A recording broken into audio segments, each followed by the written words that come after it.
So first of all, let me express solidarity with all of my colleagues in Ukraine.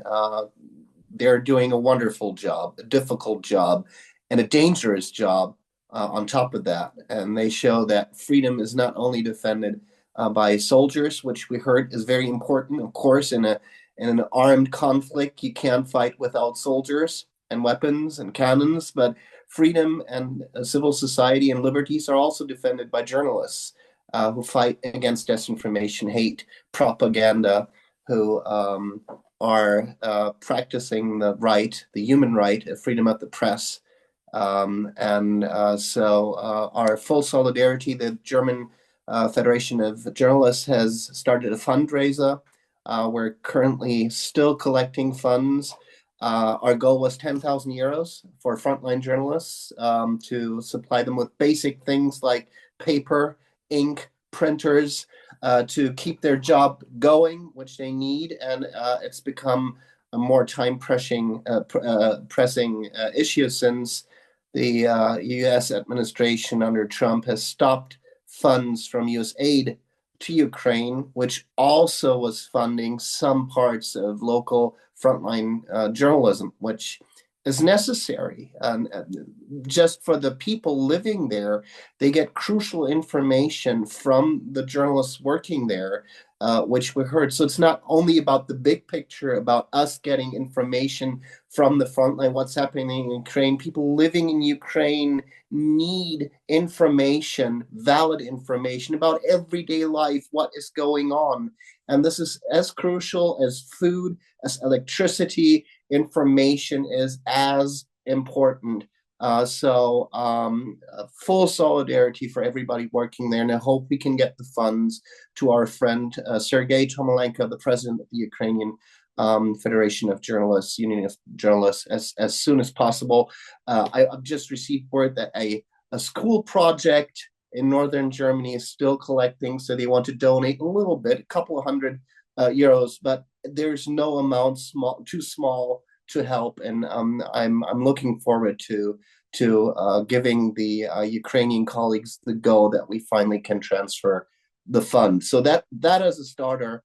But now to the topic of disinformation and propaganda and what we could do about it. In Skopje, I foreshadowed what will happen in Germany after the federal election. And I said about 20% for the so-called alternative for Germany would be something that we would have to take into account. And unfortunately, that projection was quite true. Exactly that is what happened.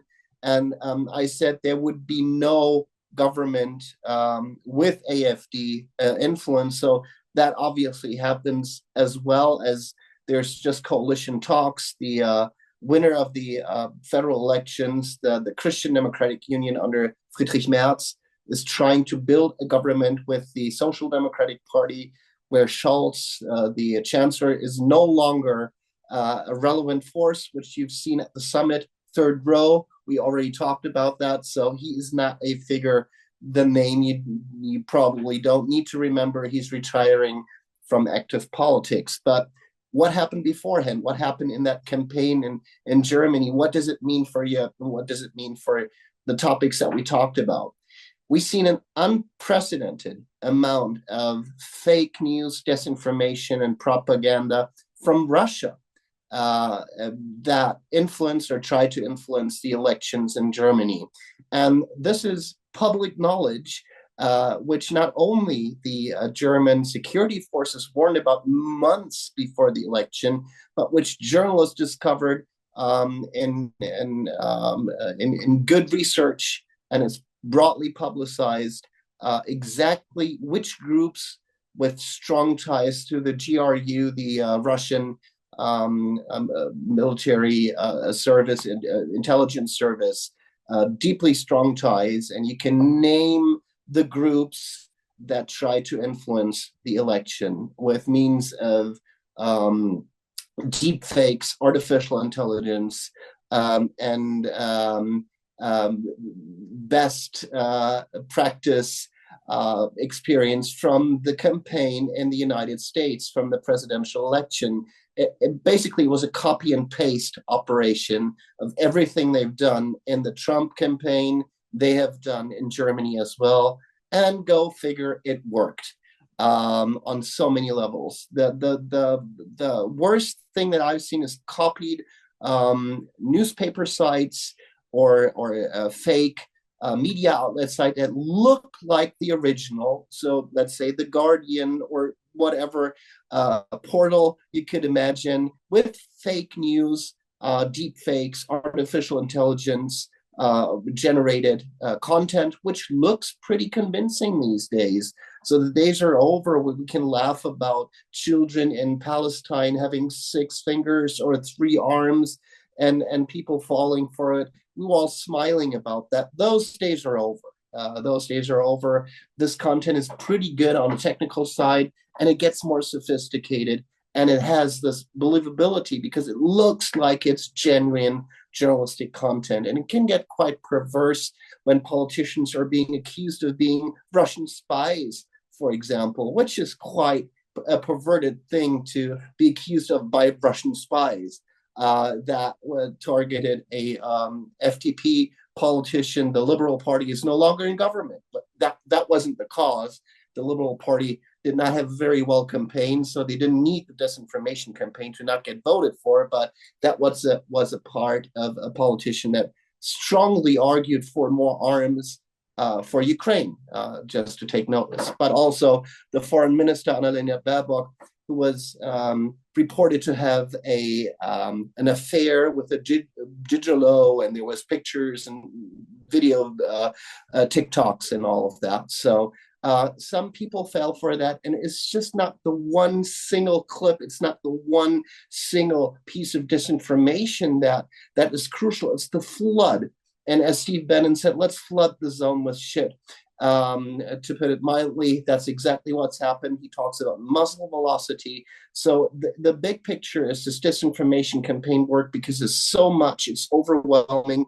And we as journalists whose job is to identify disinformation and educate the public are just overwhelmed by the sheer mass of attempts to make us uncertain about what's fact, what's fiction. And this makes the jobs of journalists and so much more difficult. And we lose the sight of the big picture. What is the topic that we need to talk about? And we heard it before. Roger Casale said it so wonderfully. We need to address those topics that are relevant for the public. And usually it's not mass migration. In most European countries, it's other topics that are so relevant for everyday life. Food prices, housing, public transport, education. How do I combine working and raising kids? Those are the topics that are of so much importance for everyday life for most people, and we tend to get that out of the picture. That the agenda setters are the ones who cry the loudest from the extremist corners in the internet and in the analog world. So I think we as journalists need to focus more on the topics that are relevant for a majority in society. Set the agenda back to those topics.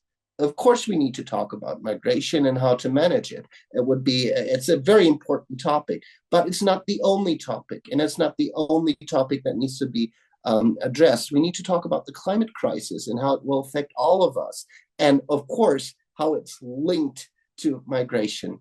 And one last aspect is we talked a lot about security in the face of the Russian aggression towards Europe.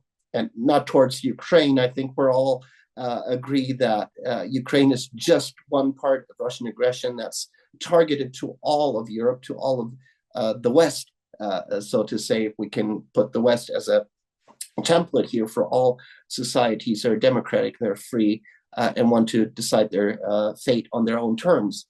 So we need to talk about comprehensive security. We need, of course, to address the military aspects. This is a separate topic. But we need to address that a resilient society is one that doesn't only know how to defend itself militarily, but also has digital sovereignty. So we need to regain our sovereignty on the information infrastructure. We need Brazilian journalists and journalism, of course, but we also need the infrastructure to transport information. So we need to have a platform, a digital platform, a digital European social network that's according to our terms. So we're independent from social networks in the Silicon Valley or in Beijing, for that matter. We need stricter laws in the European Union that are enforced against everybody that tries to force us on our own terms. So we need digital sovereignty in Europe.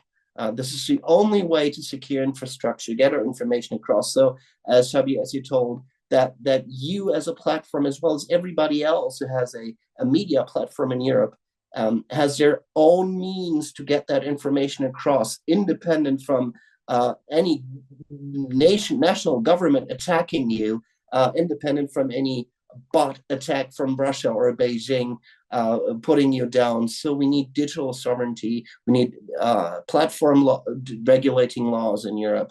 And this is the main key of a comprehensive security, as important as defending Ukraine with cannons, with fighters, with soldiers, as important as to defend Europe on the information battlefield, what to say. We need our own infrastructure and to enforce our own laws to defend our values.